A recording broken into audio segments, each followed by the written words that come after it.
Hey everyone, it is Tinashe. We are back again with the Done Deal Show with my co-host here, Tonjé.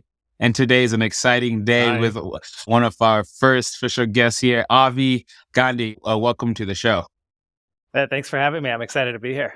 Yeah, so before we get started, like I said, I was really excited to get your interest to be on the show. So I'll do a quick bio of you and everything that we can really dig into your knowledge. So with Avi, he is a writer, advisor, and entrepreneur in the creator economy with 14 plus years experience as an agent, manager, producer, marketer, and executive at companies like WME, Wheelhouse, and Patreon.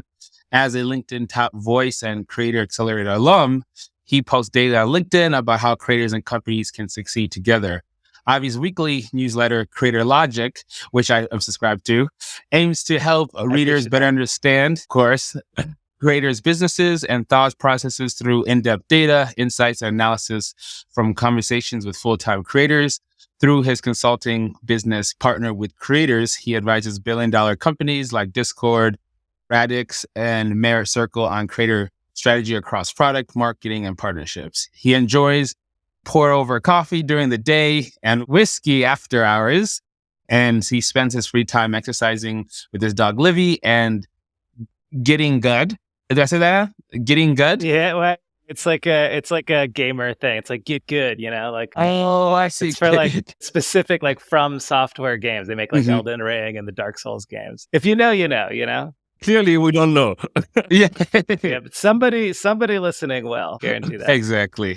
Well, welcome again to having you in the Done Deal Show. We're so excited as we, dive in to the realm of talent managers, especially with your vast experience that you have.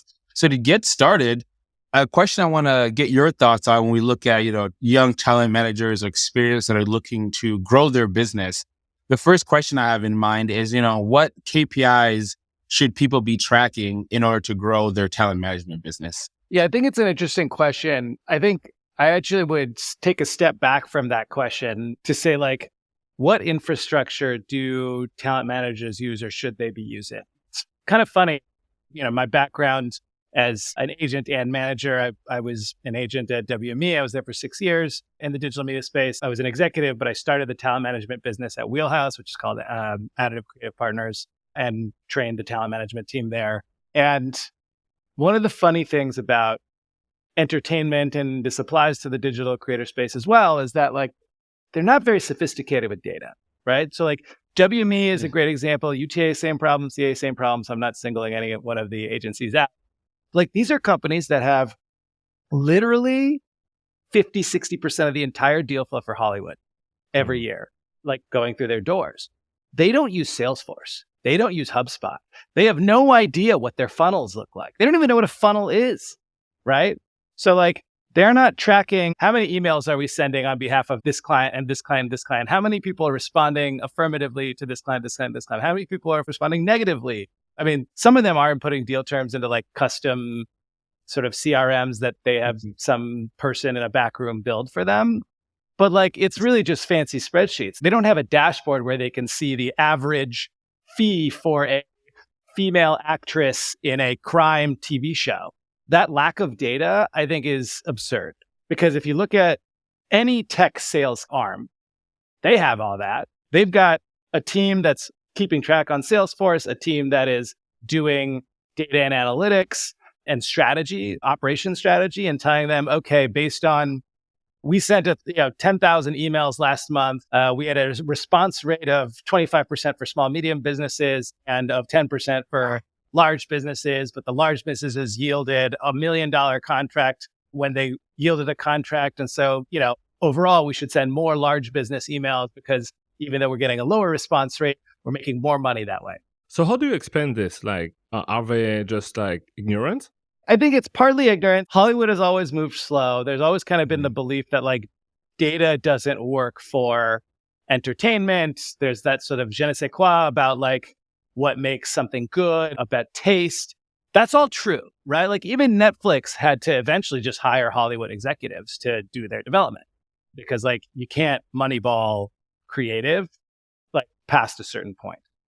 But that's not the point I'm making. The point I'm making is that you can moneyball deal flow, right? You can moneyball outreach. You can moneyball talent and signing talent and like the directions that talent is going. If you're tracking the inbound interest in deals in your client, and you say, okay, well, this client got 10 emails from mobile game companies. They don't want to do any of those deals, but clearly mobile game companies think there's something there with this client.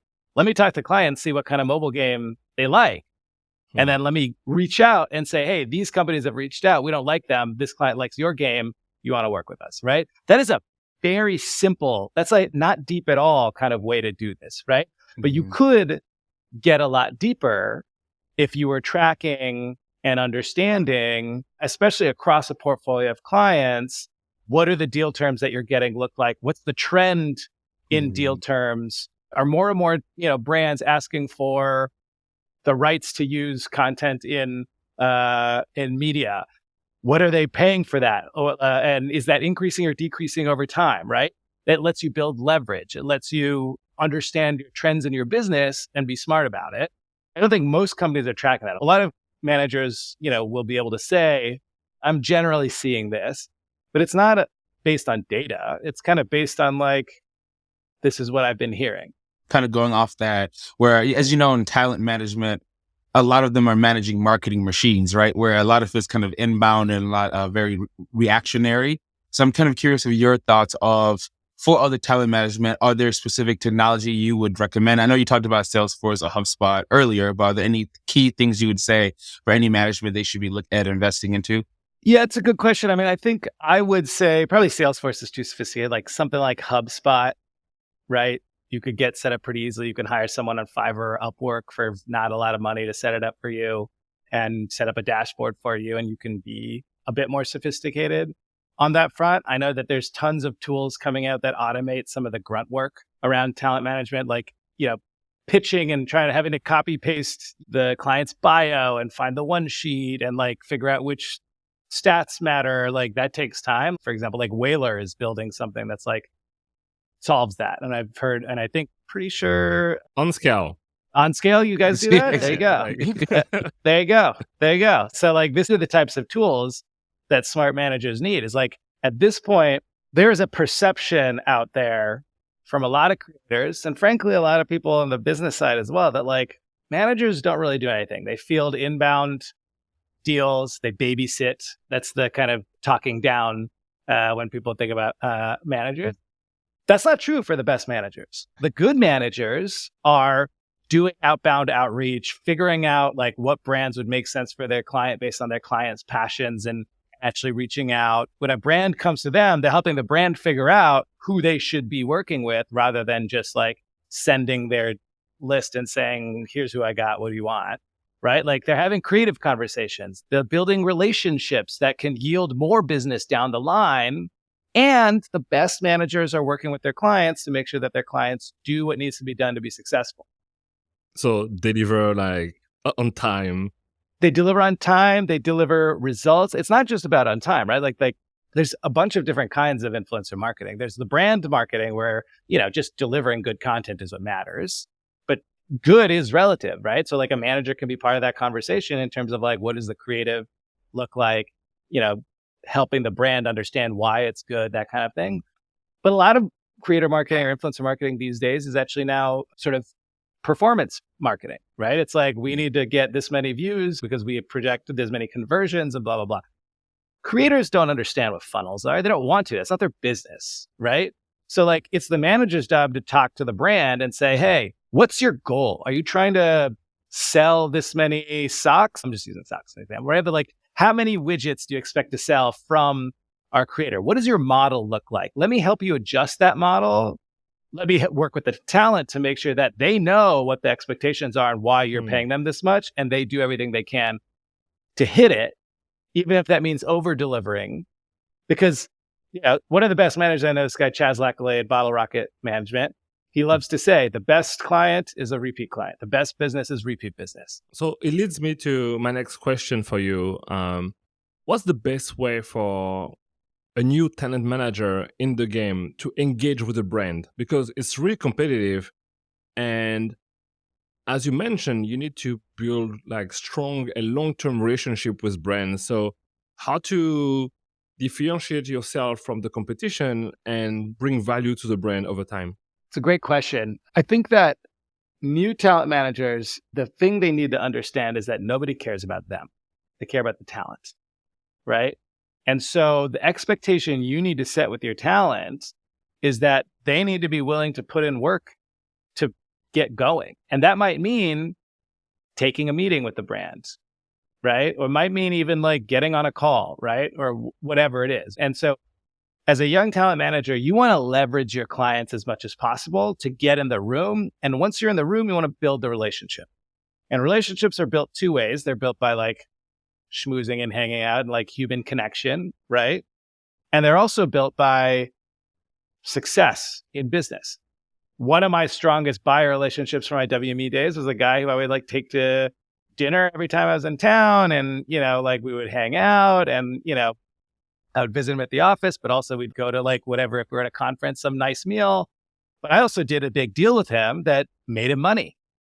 That was like 10 years ago. But even today, like I still text with him every couple of months. He gets a new job somewhere. He hits me up for ideas, especially when it comes to creators. Like we have like a long-term relationship. Whatever he's doing, if I had a client or a partner that aligned, I could send it to him over text at 9:30 at night and like it would be fine, right? That's the kind of relationship you want to build, but that takes work. And the first thing you got to do is get in the room. And you're not going to do that just by reaching out and saying, I'm Avi, I'm managing creators. Like, what's up? Like, you're going to have to say, hey, I'm Avi. I manage this creator with this following. It's perfect for your brand. They are interested in chatting with you. If you're interested in chatting with them, like just exploratory, no commitments, anything like that. Let's get on the phone or let's get in the room. And then leverage that then to follow up. I think that's usually effective because I don't think a lot of brands get the opportunity to actually talk to talent unless they've already made an offer. What I often say to talent managers is you have to become a solution to a problem.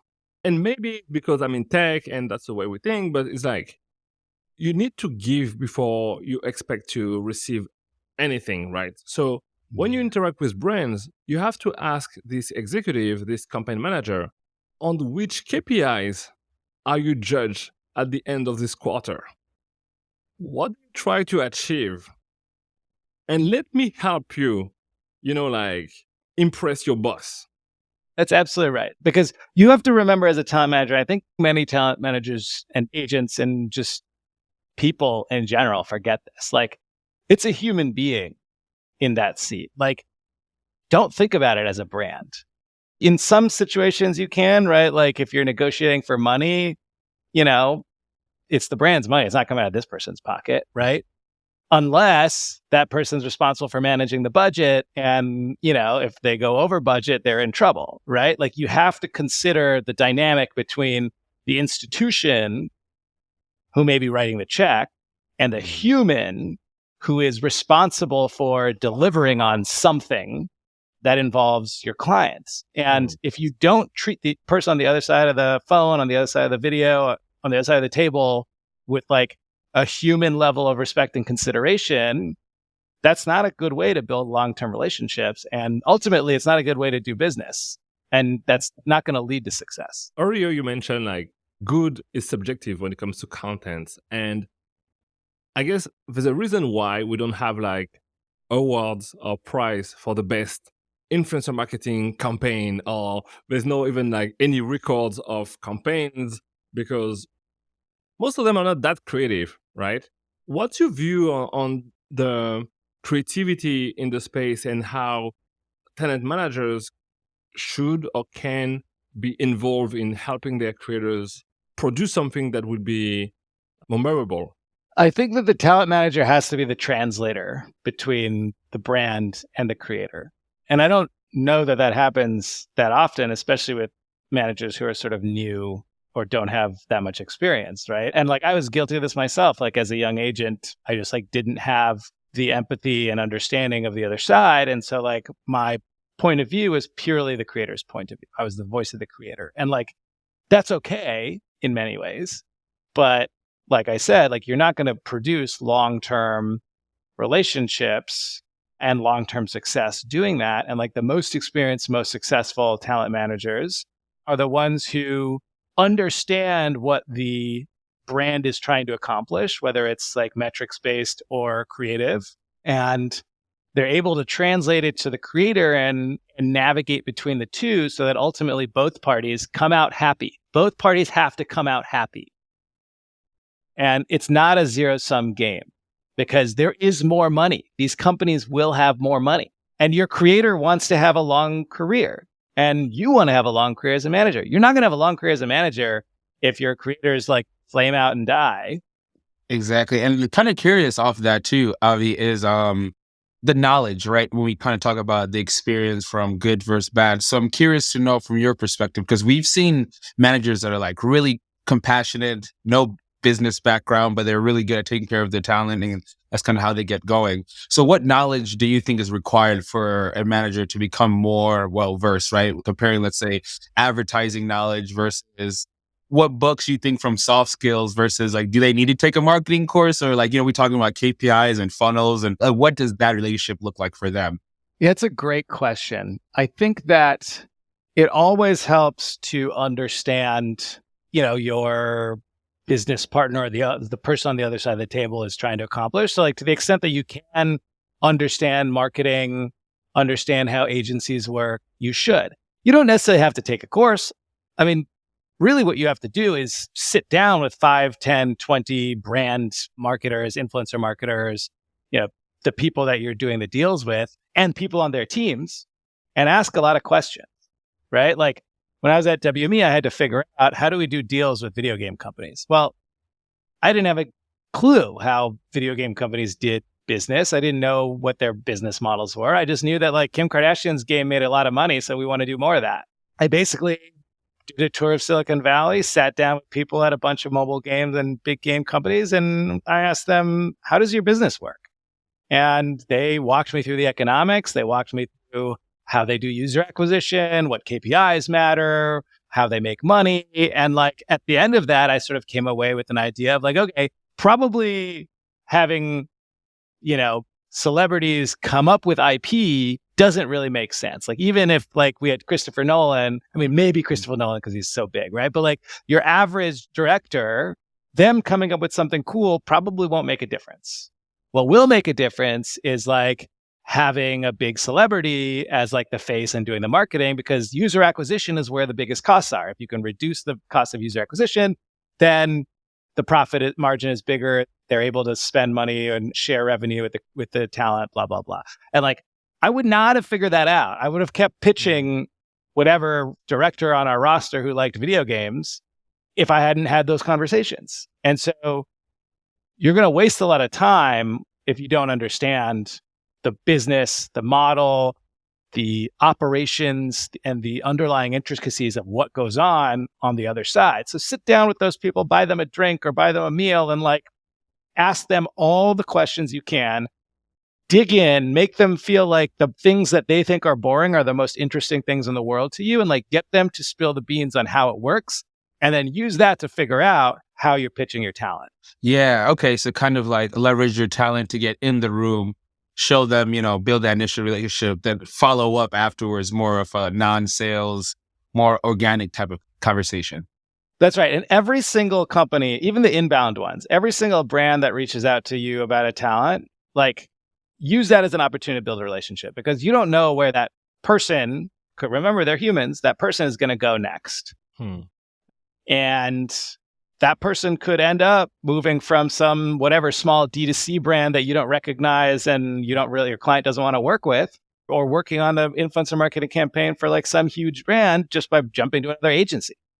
And like, if you poo-pooed them, if you ghosted them, if you were rude to them, and then your client wants to work with Nike or whoever their big agency on the next job is working with, and you reach out, you think they're going to respond to you? You think they're going to care? There's 50 million creators out there. There's lots of alternatives to you and your client, right? So you want every person that reaches out to you, every person you talk to, you want to basically think about as an opportunity to build a relationship for your long-term business. Leads me to my next question about the way some talent managers are behaving. And I want to have your take on transparency. In the world of talent management, I think that there's a lack of transparency, but it's on purpose. It's not an accident. It's not a bug. It's a feature. What do you recommend for talent managers, especially in the creator space, around transparency with their clients, but also with the creators? Transparency relative to what? The rates, to the commission, to the fact that they have an exclusive or non-exclusive relationship with a talent. Oh, yeah. Look, like someone who says that they manage or represent a talent and they don't, like, that's not about transparency. That's about dishonesty. And I don't mind when someone's like, I am exclusive with these people and I have relationships with these people and I can bring them deals. I don't represent them, but I can bring them deals if you want me to. Like, fine, that's fair. There's lots of creators I know where if like someone hit me up and like, hey, I want to work with that creator, I've got this much money, I'd be like, cool, hey, creator, I got something for you. If you do this deal, can I get 10% of that? Like, yeah, I would do that. And I think that's fair. But to say that like, this is your roster that you manage, but like 80% of the people that like, have an actual exclusive manager and like just happen to have met at a party, like that's not honest. And I think ultimately it builds a reputation as being shady, as being like not real, right? Like in Hollywood, like they say, like, is this person real or not? Like if someone does that, I immediately write them off as not real. I might still do something with them down the line simply because like, I don't know who has access to this creator and this person says they do, but like, I'm going to be on guard and I'm going to take everything they say with a grain of salt. And like, to be honest, I can't think of a time where I've actually closed a deal with someone. And I'm curious, right, about that situation, because it seems like, and it even took me, I think 2020 when I went into the management like role and we kind of slowly shifted more into an advertising agency and the dialogue changed. So I'm curious of how do talent managers position themselves, especially emerging ones, for example, ones with more of a mixed roster, to confidently say, hey, these are my set exclusive and then these are just open, right? Because I'm noticing more and more like some brands are completely okay with that, right? So how do they still hold their value to a brand on that side so that the brand wants to work with them to get these other influencers? I think part of it is, to your point, transparency, to say like, this is my exclusive roster and these are talent that I have relationships with who I can bring deals to. If you don't have access to them, I'm happy to help. Part of that transparency is like, this is how I get paid. So like if you work with my exclusive clients, I commission the fee. If you work with me to bring a deal to these folks, I would need to build in some X percentage on top of whatever you pay them so that I get paid because they won't pay me. Being open and transparent like that does build trust. I think that's probably how I'd recommend going about it. And I think, Tinashe, just to add to this, if as a talent manager, you build a relationship of delivering on time, then it doesn't matter if it's your exclusive roster or your network roster, because brands will work with you because you get the shit done. Yeah, I would even say like on time, I think is one spec, right? But like I would even raise it up one level to say like to deliver against the brand's goals. If the brand's goals are, we want to sell widgets, ask them, okay, based on my clients' following or viewership or the metrics that I've shared, like what's your expected number of widgets? And can you share the data on how many widgets you sell? Because if we don't hit those metrics, I want to make sure you do. And I would like to try at least to work with the client to see if we can get there. Now, it's kind of on the brands as well to be open and transparent and share that information. And some of them don't want to do that. And like, then you can't help them, right? Like if they're not telling you what they want, if they're not giving you information on their goals, if they're not sharing how close you are to hitting the goals, how can you help them hit those goals? And like, that's an argument you can make in that discussion. If you have that conversation, and you should, then you need to turn around to the client and say, look, they think based on your following that you're going to sell 500 widgets. So we got to make sure we sell 500 widgets. And even if like the one video doesn't do it, we should do a few stories, a few whatever. And like, let's try to see if we can get it there, because that leaves the brand feeling good and it leaves them wanting to do it again. I love it. I love it. You have this amazing experience in talent management in Hollywood, and you then move to the creator economy. And do you see a lot of people in the creator economy who try to reinvent the wheel and don't necessarily learn from, like the CIA, the WME? Is there something that you can recommend? So I was always in the creator economy. I was in the Hollywood agency, but I was part of the digital media sort of early creator representation team back in 2010 to 2016. I mean, I definitely had exposure and I worked with some of our traditional clients, but yeah, I just want to clarify that. Anyway, I think that the reality is that I don't think that the Hollywood system works well for the creator economy either, right? Because from like film, TV, the content side of things, like those business models are so different and the way that it works is so unintuitive, right? That like there are things to take away around like creator relationship management, but a Hollywood studio and the people at the Hollywood studio generally have very different expectations around how talent's going to act and, you know, the way that it might work when a talent says they're in for a movie and then they drop out, right? Like that's like a term like, oh, so this actor dropped out of this movie. Well, if you book a brand deal and your client is like, actually, I don't want to do it anymore, or I got a better brand deal, like the brand's not going to be like, let's find another one, right? So like, it's not the same. And even with commercials, right? Like traditional agencies have these like commercial and brand partnerships teams, but like they are really focused on like booking actors and talent in commercials. Like they're not thinking about like KPIs and, you know, what's the brand goal? Like historically and to this day, the vast majority of their money is made on like big brand marketing spends where like Pepsi wants, you know, some big celebrity in a commercial and that celebrity's fee for that commercial, even if it's like $1 million, is like 5% of the overall spend because they're spending another couple $1 million on production and they're putting the vast majority of the budget towards actual media. And so it's a very different model. So I don't necessarily know like that there's a lot to learn from Hollywood from a business model perspective. I think that there is something to be learned in that a TV agent, they recognize that the long-term viability of their talent depends on the success of the projects that their talent's in or works on. And so like they are simultaneously very selective about which projects they put their talent in. And they do everything they can to make sure that the talent is going above and beyond and to try to get that project to be successful. In TV, it's actually like baked into the model. There's a model called TV packaging where like if an agency puts a director and a talent, like a star and, you know, a bunch of writers together and makes it easy for the network to like buy the show and not have to do a bunch of development, like the agency gets a cut of the upside. That makes sense. And it incentivizes the agency to try to put the best piece of the puzzle together because like the upside only matters if it's successful. So I think that creator economy and digital talent managers could learn from that point of view. It's that like, it's not about being transactional.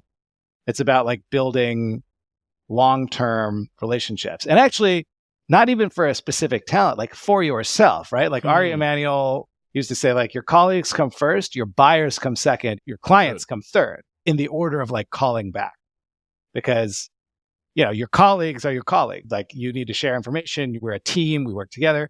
But like your buyer relationships are going to far outlast your client relationships. I'm curious too, like you talked about, you know, the traditional agency model of them, you know, putting director, actor, writers, et cetera, together.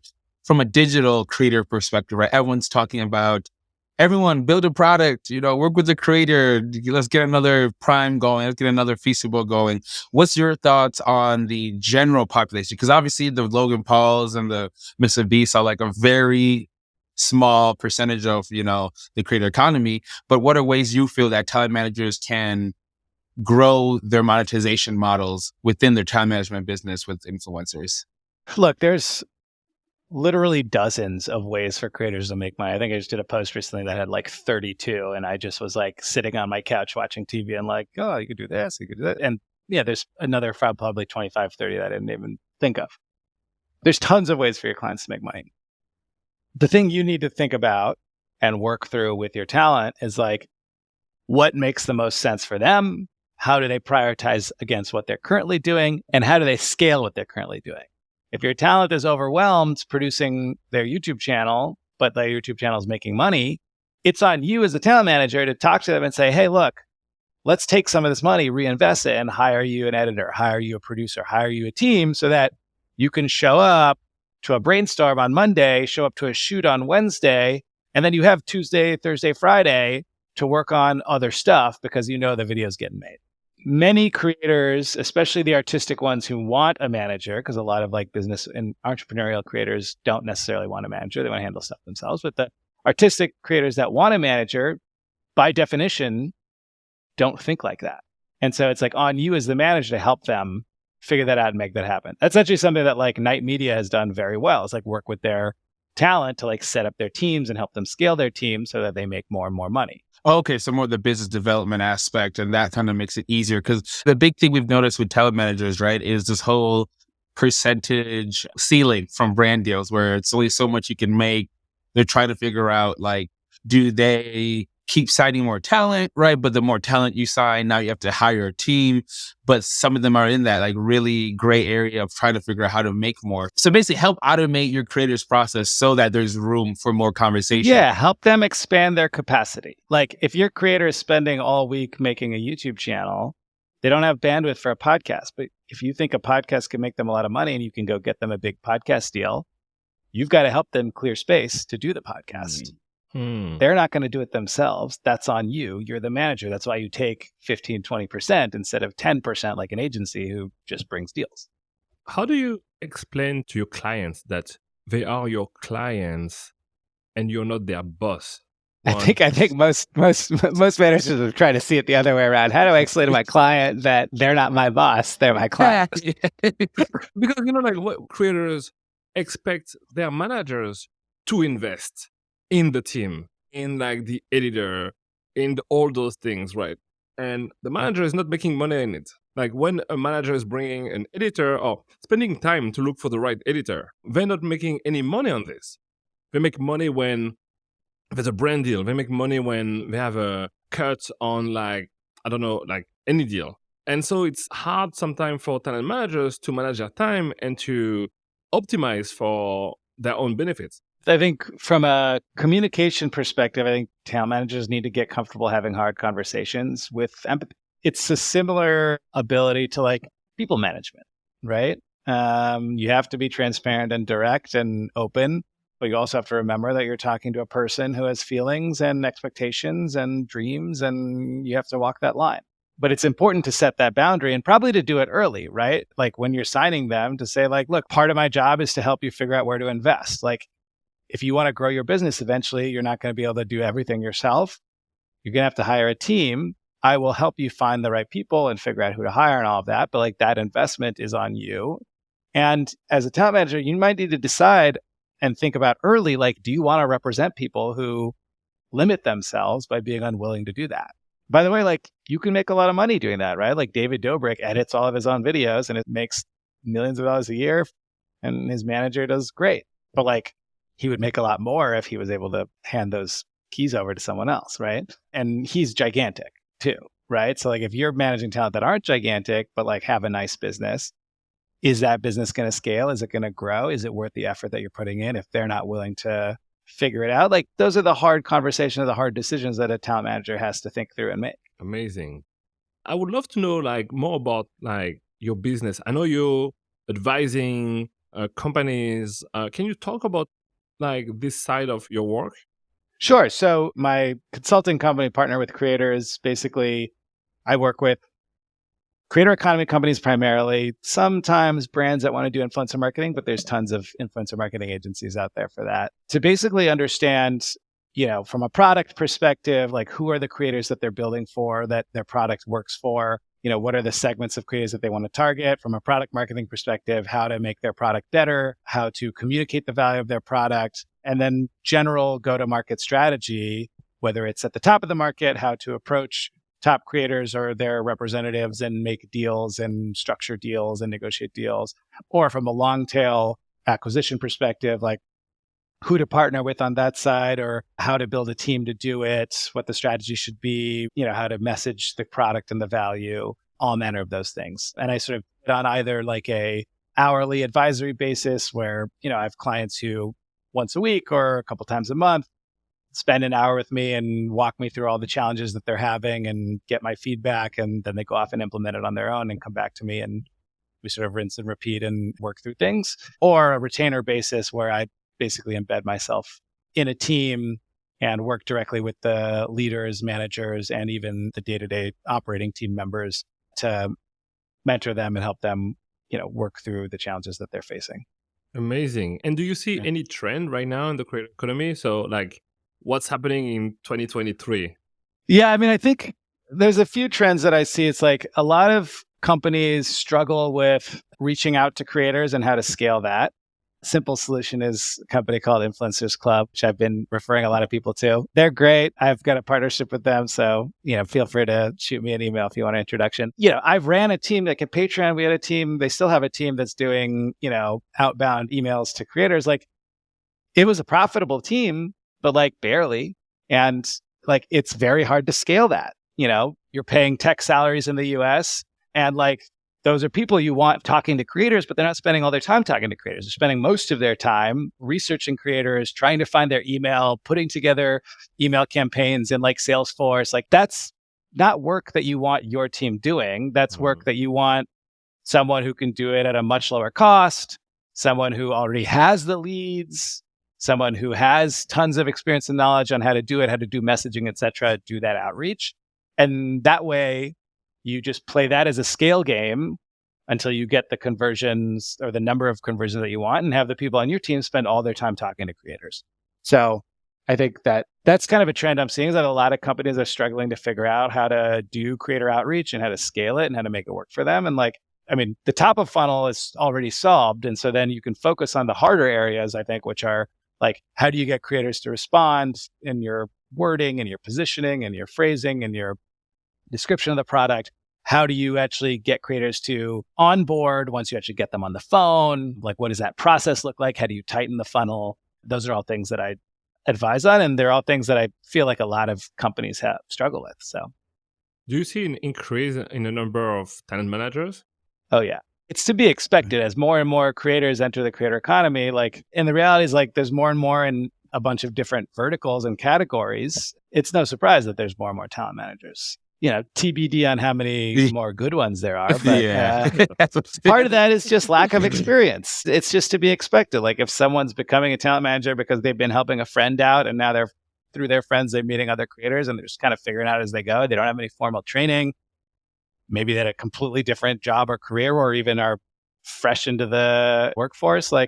Of course, like they're not going to be that great at it. And hopefully over time they get better and they learn. And like the best ones will learn the hard way and pick themselves up and improve. And the ones who aren't great will hopefully churn out. We created on LinkedIn like this group called Done Deal where talent manager can like join and talk, exchange, tips, insights. We are hosting also like dinners for emerging talent managers. We have like this month like 4 dinners in LA at Soho House. Tinashe and I are talking about like hosting like a summit maybe in the fall, like maybe like a 1-day event or 2-day event where talent managers from all over the country could come and we'll invite like amazing like speakers like you just to help those talent managers to get going and also build community. I think it's very important as this industry is maturing. I would love to join those groups, come to some of those dinners, and certainly have it to, speak at whatever events you got going. I think there's one kind of talent manager collective that I've heard about, which is like independent talent managers who get together to share intel, share deal flow. Is it a DAM? I don't know. I actually don't know what it's called. I think his name Phil from LinkedIn. I don't know if that's the same Phil one. Ranta? Yeah, Ranta. Yeah, Phil Ranta. Yeah, it might be. I don't know. It's like Digital Artists Management Network or something like that. This one, I think, was Larry Shapiro that clued me into it. But Phil, who you mentioned, Larry Shapiro, these are like very experienced, very senior, creator economy executives and managers. And they're starting to pull in other managers they think are great. And it's not like a company where, they're hiring them or merging businesses. Like they're all independent. They're all running their own businesses. They don't want to be part of like a bigger company, but they want friends. They want intel. They want deal flow. They want to be able to get the best deal for their clients. They want to be able to, share deal flow so that like even if their clients aren't right for some brand, they can send it to someone else and maybe, take a little piece of that. Like this is the kind of thing that we're starting to see. And I think it's really smart. And I think it's going to be much better for creators as well. Because especially if like, you start to have younger or less experienced talent managers who get pulled into these groups of more experienced talent managers, then you start to have ideas trading. Like you start to have like, people who have certain perspectives and understanding that other people don't in both directions. There's a ton of value in that. That's cool. And that's funny how LinkedIn is like Twitter for talent managers, because I feel like people are so active on LinkedIn. I love how like I almost feel like we all know each other. By the way, Avi, you have to follow me on to accept my request on LinkedIn. But aside I will do that. aside of this, no, I'm saying that I'll do that it's right a now. community. It's a community, and I love it. And I love how people like bring deals. They ask people to put their email on like the comments if they want to have access to a deal. Somehow there's a lot of transparency on the talent manager like community on LinkedIn. And so I really hope that in the coming month, will improve the reputation of just this position, talent manager. Because, like you said, for a lot of people, it's like shady, and we are able to meet amazing people with good intentions, and so we try to shift the narrative around them. Yeah, I think for many creators, management is something that's wildly helpful. I like to say that creators exist on a spectrum between artist and entrepreneur, right? Like artists, true artists are like people who are going to keep making what they make, whether or not there's an audience. They're doing it for themselves. And entrepreneurs are people who are making content purely to make money, right? So like Gary Vee, if Gary Vee stopped making money from content, he'd stop making content tomorrow. No hate on that. Like that's just a mindset, right? So like this mindset spectrum. Like, most creators fall somewhere in the middle, but like for the creators who skew towards artists, they generally don't want to deal with business strategy. They want to make their stuff. And that is historically what managers have been so valuable for, right? And like the team of manager and agent, the manager helps like with the business strategy and the creative strategy and where those intersect and acts as kind of the translator between the two. And like the agent goes and gets the money.